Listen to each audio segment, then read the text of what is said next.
Welcome to Image Create Theater, where the mysterious, the macabre, and the unexplained await beyond the edge of reality. Tonight, deep within Georgia's remote mountains, a peaceful camping trip becomes a nightmare as Leland and Sarah are stalked by an unseen predator. Strange cries echo through the darkness while a mysterious creature hunts the hunter, forcing them to confront the terrifying line between myth and reality. As I listen to Sarah, my mind drifts to the mountains ahead. I've planned this getaway for us for months. I don't put much stock in myths or old legends, but this will be our first time deep in the Appalachians.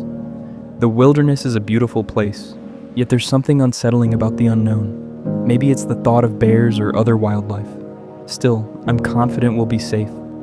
Even so, I can't shake the feeling that the mountains may hold more secrets than I'm willing to admit. Leland, I'm so happy we're finally getting away for the weekend. A few days in the mountains is exactly what we needed. Yes, Sarah. I've been planning this trip for a long time. A weekend away from everything, surrounded by the mountains and wilderness, is exactly what we need. After loading the vehicle, my girlfriend and I set out for Georgia's Appalachian Mountains. The journey was peaceful, the landscape breathtaking, but that serenity faded as we left the highway behind. A lonely cabin appeared in the distance before we turned onto a desolate access road leading to our destination. Nestled deep within the woods, the cabin seemed perfect. While I stepped inside to look around, she remained outside unpacking. Moments later, an uneasy feeling gripped her. Something unseen lingered beyond the trees, silently watching from the gathering shadows. Leland, did you see that? See what, Sarah? Out here in the wilderness, shadows can play tricks on your eyes.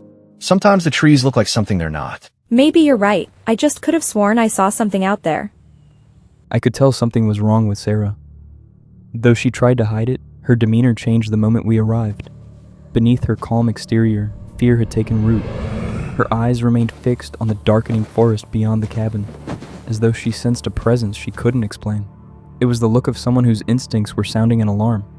I scanned the tree line myself, but found nothing except endless shadows stretching between the towering pines.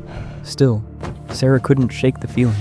She continued unpacking with forced determination, yet every few moments she glanced over her shoulder, expecting something to emerge from the woods. Beads of sweat formed on her brow despite the cool mountain air. The unease became so overwhelming she changed her shirt, hoping to calm her nerves. But the feeling refused to leave. As evening settled over the mountains, the wilderness grew unnaturally quiet. One by one, the familiar sounds of nature faded away. The birds that had filled the air with song became little more than distant whispers before falling completely silent. Even the wind seemed to disappear. A suffocating stillness settled over the forest, as though the mountains themselves were holding their breath. It felt as if something was approaching through the darkness, something unseen. Yet no matter how hard I searched the tree line, I saw nothing. Hoping to ease my growing anxiety, I stepped outside to build a campfire before night swallowed the mountains whole. As darkness consumed the mountains, the sounds outside changed. What had once been distant cries became heavy, purposeful footfalls racing through the woods. Then I heard it charging directly toward me. Terror seized my body. I sprinted for the cabin, slammed the door shut, and gripped my rifle with trembling hands. Sarah stood frozen, her face drained of color, unable to utter a word. A split second later, something enormous struck the cabin. The walls groaned and shuddered under the force of each violent impact. Dust drifted from the ceiling as the structure trembled around us. Through a narrow glimpse, I caught sight of the creature. It resembled a dog, but no animal I had ever seen. Don't make a sound. This thing was massive, towering and unnatural, with a presence that radiated pure menace. Then, without warning, the attack stopped. The silence that followed felt far worse than the assault itself. The horrifying truth settled into my mind. The creature stalking us was no ordinary animal. It had to be the dogman of legend, and Sarah and I were its prey. We dared not leave the cabin. Though silence had reclaimed the forest, I knew it was still out there. Keeping low, I crawled to the window while Sarah quietly hid under a desk. Outside, trees swayed and branches snapped as something enormous moved through the darkness. My heart pounded. Then I saw it. A Sasquatch. The giant moved with deliberate precision, using the trees and shadows to conceal its approach. The dogman never saw it coming.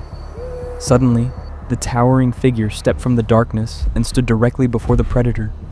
Beneath the cold moonlight, the two colossal creatures faced one another as the forest fell deathly silent. The two towering beasts clashed beneath the cold moonlight. The battle turned savage. We were no longer the hunted. We had become forgotten spectators. While the monsters fought for dominance, fate offered us one final chance to escape the nightmare alive. Sarah, we have to move now. This may be our only chance. Stay quiet, and let's slip out the back door before it's too late. Driven by sheer terror, we dove into the vehicle and fled into the darkness. Neither of us spoke a word. Our hands trembled, our hearts hammered, and disbelief weighed heavily on our minds. As the endless road vanished beneath the night, we struggled to comprehend what we had witnessed. Surely it couldn't have been real. Yet deep down, we both knew it was. The nightmare had happened, and it was still out there. Leland and Sarah escaped with their lives, but not with their certainty. Beyond every quiet road and shadowed forest waits the unknown, where survival is measured by chance and the greatest danger is often the one that remains forever unseen. As some encounters leave no answers, only scars, may Leland and Sarah find peace. Until next time, thank you for watching Image Create Theater, brought to you by Infinite Chronicles.